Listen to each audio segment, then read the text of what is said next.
Hello and welcome to Tech for Non-Techies, the only podcast that demystifies the fast-growing technology sector. I'm your host, Sophia Matveeva, Chicago Brief MBA and tech entrepreneur. My aim here is to give you the skills, knowledge and confidence to find opportunities in the tech sector, whether that's through founding a company, getting a dream job, or bringing a fresh perspective to your work. Hello, smart people. How are you today? I had a wonderful day yesterday. I took the afternoon off to hang out with my very heroic and good-looking college friend. We both went to the University of Chicago at undergrad, and he is a doctor now. He works at Médecins Sans Frontières, which is Doctors Without Borders, and he just finished a mission as the head of a hospital in a refugee camp in Sudan. Isn't that awesome? So yesterday we went to Soho House and then we hung out with Egyptian mummies at the British Museum. The reason I'm telling you this is that it is so easy to just keep your head down and do your work and then become a victim of your own focus. But we get the best insights when we widen our perspectives. The best innovations are usually born from insights from different industries. And that's why non-technical professionals have so much to offer in the tech world. Your unique perspectives, combined with some knowledge of technology, can lead to something really unique. I mean, what is technology for? It is there to create products and processes that make our lives better. Without a focus on the user and on the business, technology is just an academic project at best, or frankly, is just an expensive hobby. In this episode, you will hear my conversation with Elisabeth Bohlmann, head of strategy at December Labs, a product and development studio that works with corporates like Google and startups to validate ideas and build products. In this episode, pay attention to how Elisabeth talks about linking product to business and user needs.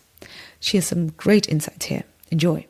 Thanks a lot for having me here. And I'm really excited to be specifically talking about this. How do you get into tech, being a non-techie, and how it is today working in this specific space with quite a different background, which I think in my case is definitely the case.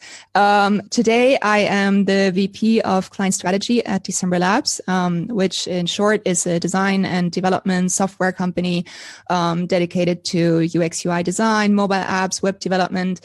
But I actually rather like to look at it as, like a partner or an enabler of really building very exciting tech products, innovations, and oftentimes really also helping people to fulfill their dreams and their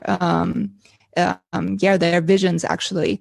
And part of my role there has been really being an evangelist for people that don't have technical backgrounds, because we get those quite a lot. You know, people that have a great idea or that work at enterprise companies and that are starting to tap into different tech products and that don't really know yet what the right questions are to ask.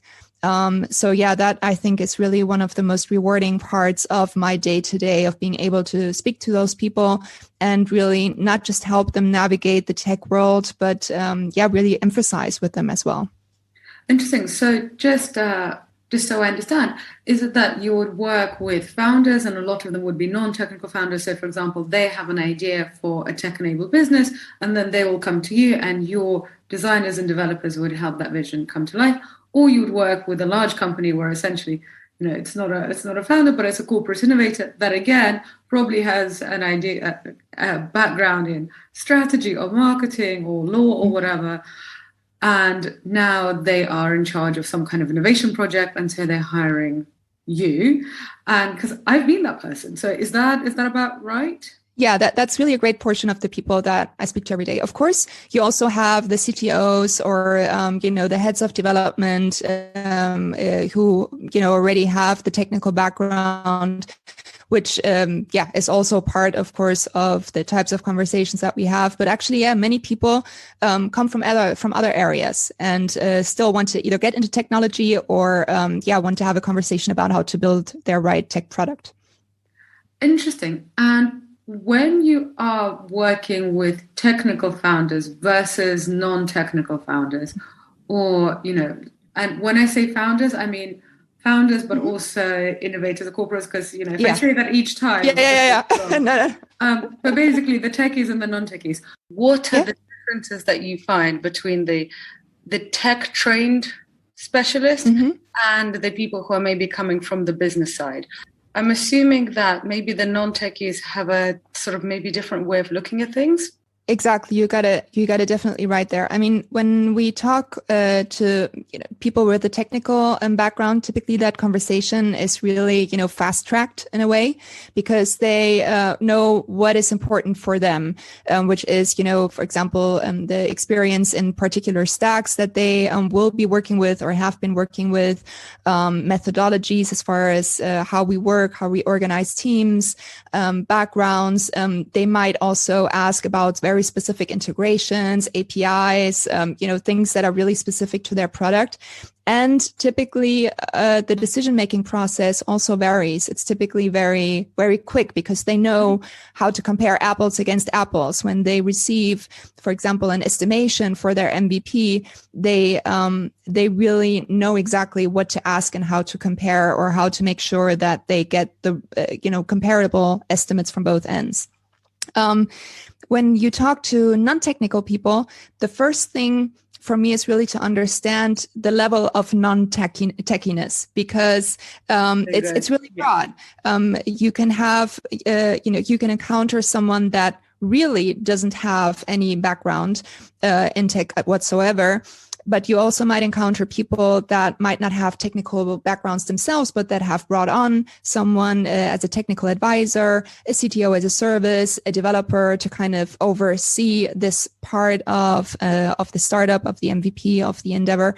So really, for me, it's very important to understand the kind of level of knowledge, of understanding, of vocabulary, of research that they come into the conversation with, so I can complement that really from this empathetic role of also being a non-techie originally, but really being a tech enthusiast.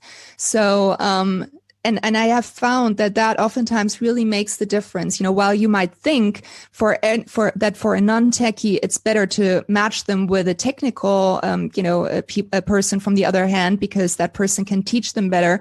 I think it's actually more interesting to match them with someone like myself sometimes that also has a non-technical background, but that really knows, or that has really been tapping into the space for several years now, but that knows it kind of from the outside in a way.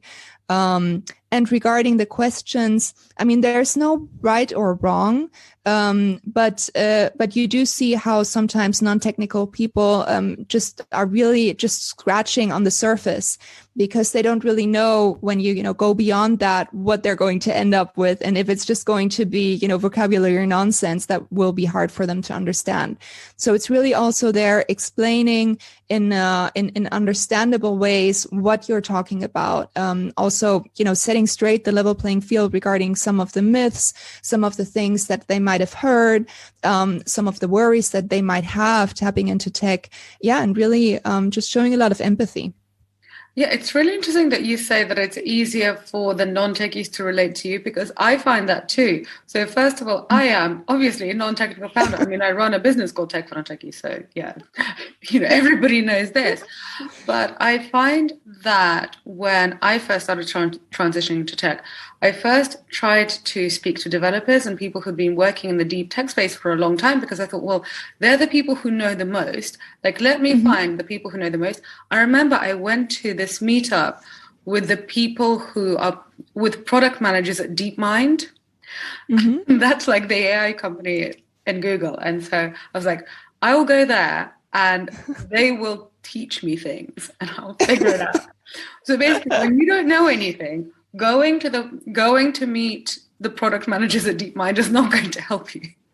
Right. That's not the thing to do. And I found that the people that helped me the most were either fellow non-technical founders who were further along in their journey, or people who had transitioned into tech outside, the way you have, because essentially those are the people that understand the kind of myths that you believe and the kind of problems and fears and insecurities that you might have. And so essentially they end up preempting them. Whereas I think, engineers will just say, well, if you don't know something, then why don't you, just take a course on Python and figure it out? Because for them, like, that's the natural answer. Whereas I actually think that is one of the answers. And if you desperately want to learn Python, go ahead. But actually, that's not necessarily the thing that you need to do to maybe work in product management or product marketing, or essentially what you're doing, which is on the business side of a development company.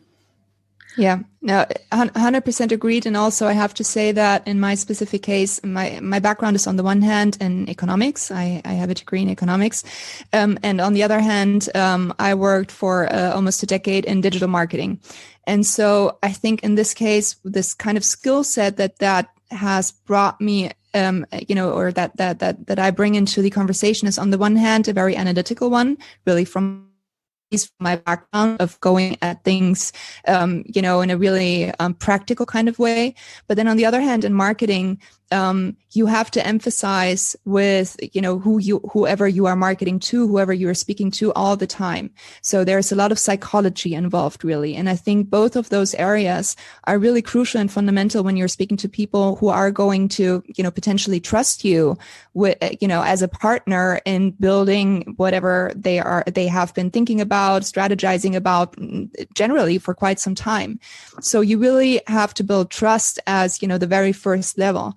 And for that, you have to be able to have a genuine conversation where you're kind of at that same level, where you can strategize together. And I oftentimes find myself actually as kind of the translator, between our technical team and a non-technical client, because of course, having had these conversations for many years now, I do understand also what I have to convey from the technical end.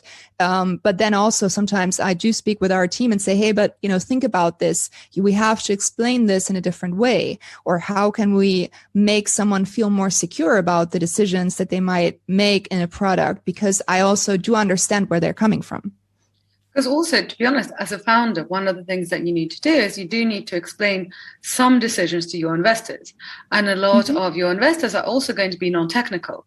So, now I know quite a lot about technology, but for example, I wouldn't expect a lot of investors to know the level that I have. I'm certainly not a computer scientist, definitely a proud non-techie, but I just now know more than the average person. But I would expect that most investors will probably have a bit less knowledge than I have.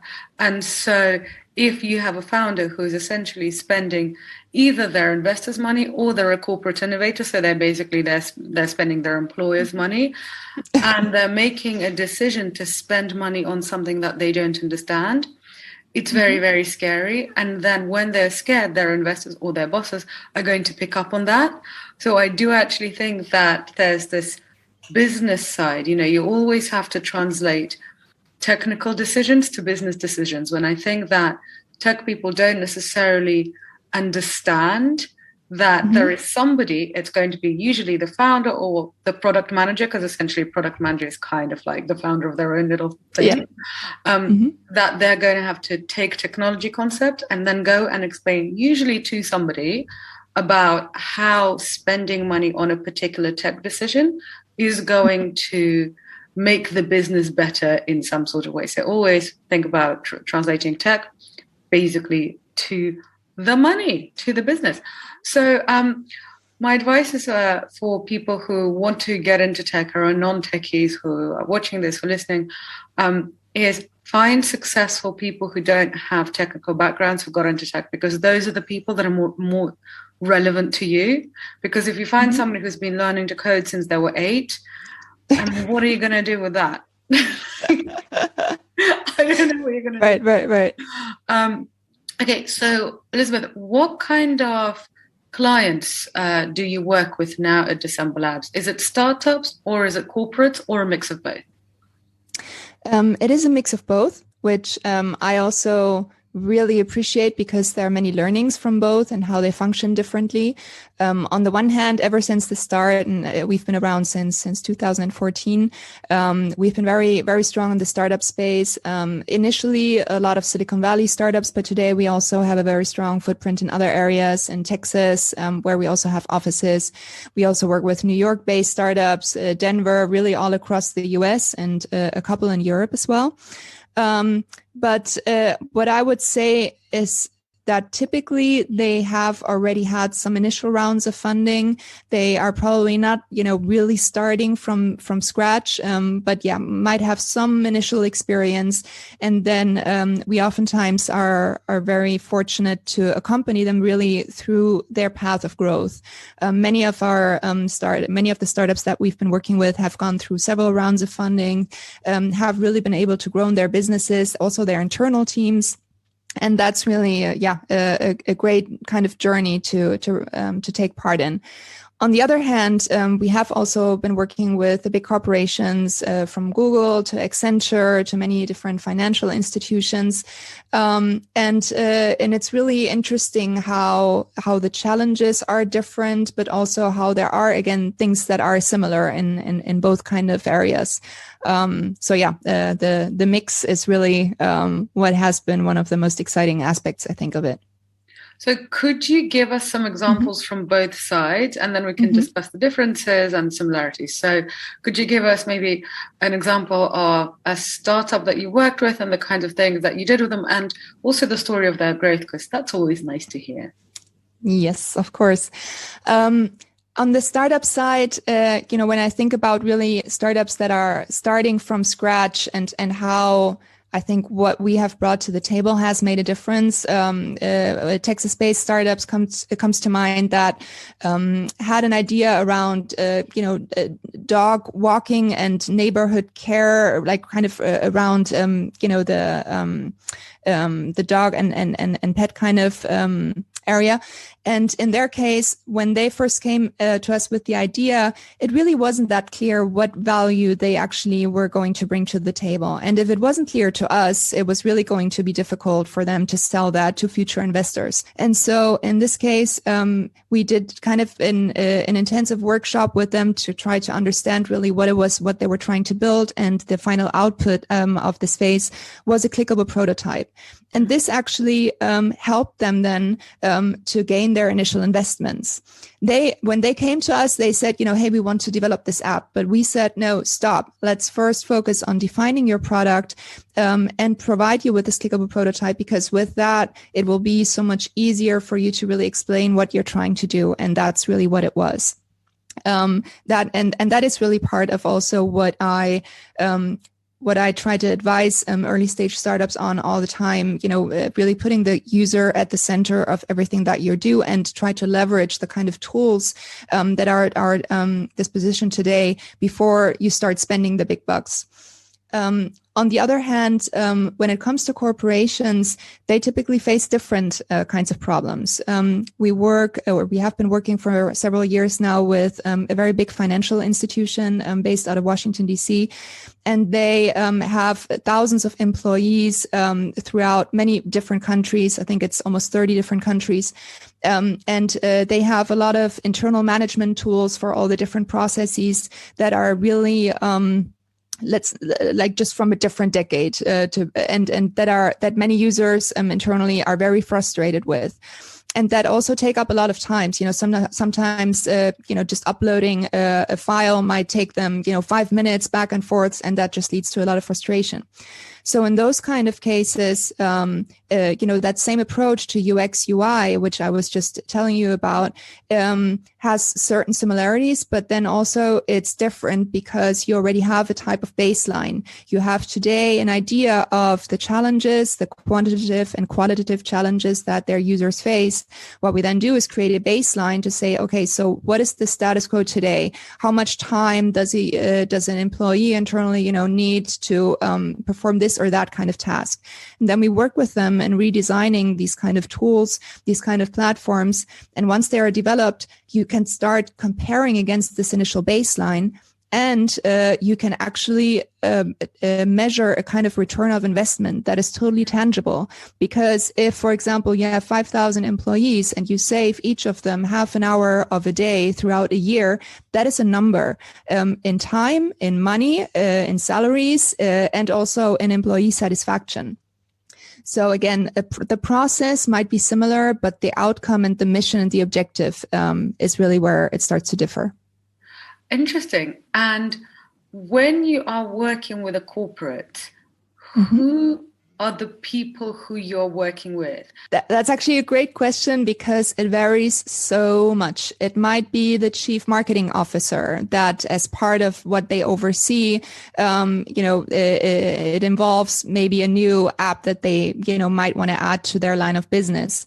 We've also had anything from the head of HR, for example, if what they're trying to build would maybe be something more employee facing, as far as, a new internal wellness program where they want to include fitness trackers as part of, how they would measure eligibility for certain benefits.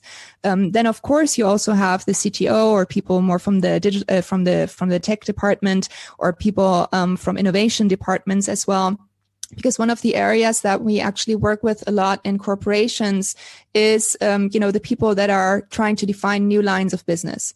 To give you an example, we work with a Denver-based company, kind of in the traditional fitness segment, treadmills and so on. And they have been in business for a long time. They have a very strong footprint. But they, which definitely makes sense, have been starting to tap into the Peloton segment. So that is smart fitness equipment. So this is actually a great example because they already have a lot of learnings about their consumers, about what they like about their products. They're really experts in this field, but they have never built a smart technical product that then, requires a mobile app to, engage with their smart product. But they do have, of course, the funding. They are not that much in a rush. It's not the only thing that they're working on. But it is really a great place where we can add value. And in those cases, for example, it would be people, from innovation departments that we're working with. So it's really, really broad. Sometimes even it is the CEO themselves who have, ideas for new initiatives because they know that the existing line of business works well, but they want to go into different areas. Other examples might be Google, for example, where they, of course, have huge teams of engineering. And you might think, why would a Google want to, or why would they need to work with outside developers? And what really happens to them is, they have huge engineering teams with many different priorities. But sometimes, as it happens in any line of business, deadlines aren't being met. And there's just an overlap where they might already have, a new project to work on, but they don't have the people just yet available. And so they sometimes need these kind of scalable engineering teams that can just get in, kind of solve a problem or two that they might have for a specific amount of time. That on the one hand, but also they are always working on new initiatives, on new innovations. And sometimes they might not have the internal teams to be able to, just investigate about certain areas that they might, want to validate. So we've been there very, very fortunate to, sometimes work with them on some more, let's put it in the words of, just things that they might be thinking about in the future and that might become products someday, but that they need to validate first as far as kind of proof of concepts. So it really, as you see, it really varies so much, and that's really one of the fun parts also, that you really get to understand a business from the inside out, and who's driving these kind of innovations. I like that point.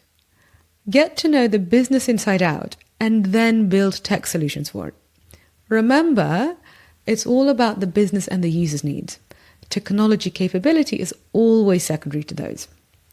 If you're hiring product teams and you don't have a technical background, you might be feeling overwhelmed and also worried that you'll end up hiring shysters, because it does happen. But don't worry, I've got you. I wrote an ebook on how to hire product teams for non-technical founders, which literally goes through the checklist and the questions you need to consider. So just go to techfornontechies.co or just find the link to the ebook in the show notes. And if you're loving what you're learning, because who wouldn't, then join me as a member at Tech for Non-Techies. You get monthly coaching sessions with me to help you plot your path and stay on track. You also have access to masterclasses with global tech experts like Elisabeth, so you can ask them your questions, get feedback, and expand your network to the right people. You literally cannot get access like this anywhere else. Our members also have access to a content library and learning notes on key aspects of technology like AI, product management, and the app economy. Tech for Non-Techies members are smart people. They include alumni of Harvard, Oxford, and the University of Chicago, people who are buying companies, building businesses, and leading innovation, and that is pretty impressive. If that floats your boat, then join us at techfornontechies.co/membership. And the link to that is also in the show notes. Now that's it for now, smart people. Go and widen your perspectives and have a fabulous day. I will be back in your lovely ears next week. Ciao.